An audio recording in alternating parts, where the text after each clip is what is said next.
Magandang umaga po sa mga nakasubaybay ngayon sa live streaming ng misang ito. Sa pagbabahagi ko po na ngayong umaga, nais ko pong magbigay ng 3 kwento ng tatay. 3 kwento tungkol sa tatay. Unang kwento po ay mula sa napanood kong lumang pelikula na lumang Italian film na may pamagat na Life is Beautiful. Nanalo po ito sa Oscars bilang Best Foreign Film.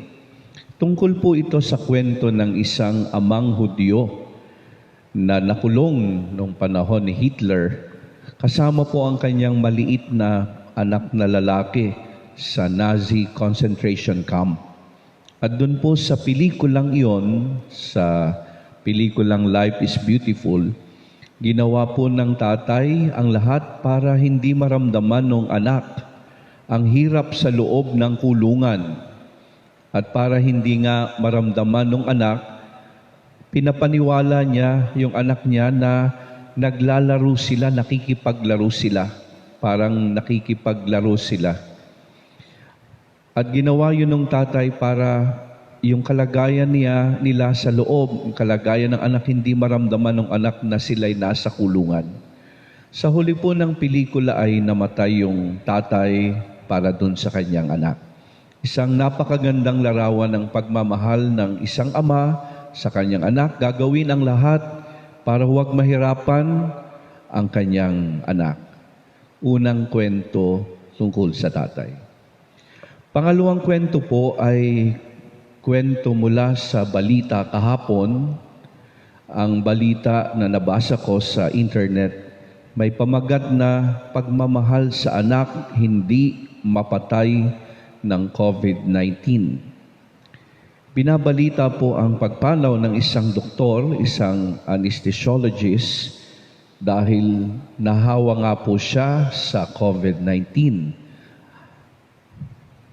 Bago po mamatay yung doktor na yon, na nakilalang si Dr. Greg Makasait, isang sulat po ang kanyang iniwan 5 araw bago siya namatay.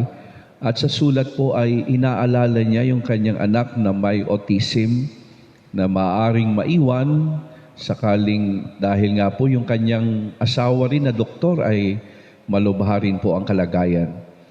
Pareho silang nahawa sa virus na ito. Doon po sa sulat na maiksi na iniwan ng doktor, ganito po ang kanyang sinabi, "If they intubate me and place me on ventilator, then the game is almost over.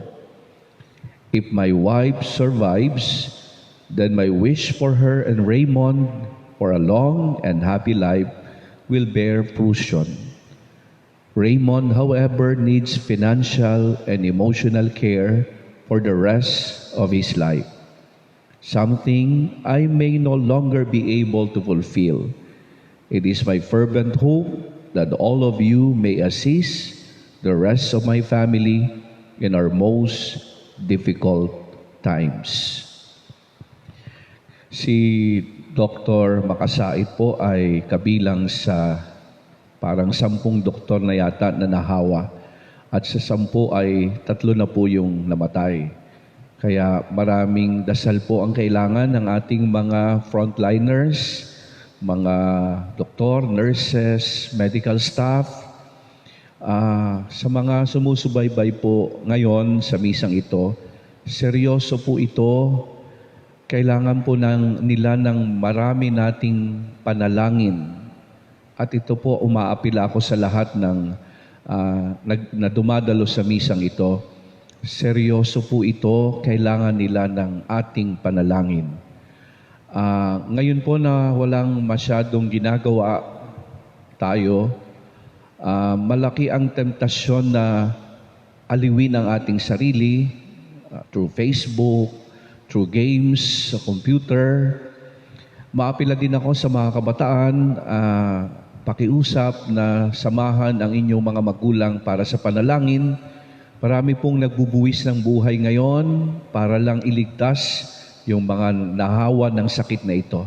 Kaya sana kasama sila sa dasal natin araw-araw. Kung matagal tayong hindi nakapagrosaryo, sana ang pamilya balik uli ngayon sa panalangin at pagrorosaryo. Ito pong kwento ni Dr. Greg Makasait, pinapakita yung pagmamahal ng ama sa anak. At yun ngang pamagat ng balita, hindi napatay ng COVID-19 yung pagmamahal ng tatay. Hanggang sa huling hininga ng ama, ang inaalala ay yung kanyang anak na may special na kalagayan dahil nga may autism. Isang katangitanging pagmamahal ng tatay sa kanyang anak. Pangatlong kwento po ay kwento ng tatay sa ebanghelyo natin ngayon. Pumunta po ang isang tatay kay Jesus. Siya ay isang mataas na pinuno ng pamahalaan, pero nagpunta siya para makiusap kay Jesus na puntahan yung anak niya sa kanila na naghihingalo. Si Jesus po noon ay nasa Cana, Galilea, isang bayan sa region of Galilee. Yung pong mataas na pinuno ay taga Capernaum. Ang pagitan po noon, mga 35 kilometers. At yung pong Cana ay parang burol, mataas yung lugar. At nung panahong yon, wala namang transportasyon pang maayos. Baka nilakad lang nung pinuno, wala namang tricycle, wala namang taxi. Nang pinagninilayan ko ito kagabi, naalala ko yung mga construction workers na nabalita na nawalan ng trabaho sa kanilang pinagtatrabahuhan sa Las Piñas. At dahil walang trabaho, nagpasya nang umuwi ng Tarlac. Naglakad mula Las Piñas. Maglalakad sana mula Las Piñas hanggang Tarlac, pero inabot na ng dilim sa Muñoz sa Quezon City. Yung pagitan ng Muñoz at Las Piñas, mga 20-25 kilometers. Nilakad nila mula 11 ng umaga hanggang hapon. Ilang oras ding naglakad at pagod na pagod dahil mainit ang araw. Buti na lang po nung habang nagpapahinga, nadaanan ng isang reporter at ibinalita yung kwento ng mga construction workers na ito. Nagmagandang loob ang mga pulis at hindi na sila nagdiretsyo ng lakad. Mula Las Piñas hanggang Muñoz, ilang oras din na nilakad. Itong tatay na to, mula Cana, mula Capernaum, papuntang Cana, 35 kilometers. Nang tanungin niya yung kanyang tao, anong oras gumaling? Kahapon po, 1:00 ng hapon. So, ibig sabihin, magdamag na naglalakad yung tatay. At nang sabihin ni Jesus sa kanya, umuwi ka na. Magaling na yung anak mo. Naglakad na naman siya pabalik. Ilang oras na naman yon na kanyang ginawa. Pawis na pawis siguro, gutom na gutom, nagmamadali para malaman, matyak kung totoo yung sinabi ni Jesus. Pero sabi sa Ebanghelyo, naniwala siya. Siguro excited siyang makita uli ang kanyang anak. At isang napakagandang larawan ng pagmamahal ng Ama. Ito po ang isang napakagandang realidad ng ating buhay. Tayo ay binibiyayaan ng mga tatay na handang magmahal ng lubos para sa kanyang mga anak. Yan ang isang biyaya ng Diyos sa atin. Binibigyan tayo ng mga ama na kayang gawin ng lahat para sa kanyang mga anak. Ewan ko po ba kung bakit kagabi, ito yung nakatawag ng aking pansin. Mga kwento ng ama na sa panahong ito ng pagkaligalig at pagkatakot, marami po ang nangangamba. Pero parang itong 3 kwentong ito ay nagbigay ng assurance sa akin. 3 kwento ng pagmamahal ng Ama. Maganda pong makarinig ng mga ganitong kwento sa mga panahong ito ng pangamba at pagkaligalig. Dahil itong mga kwentong ito ang nagpapaalala sa atin kung anong Diyos meron tayo.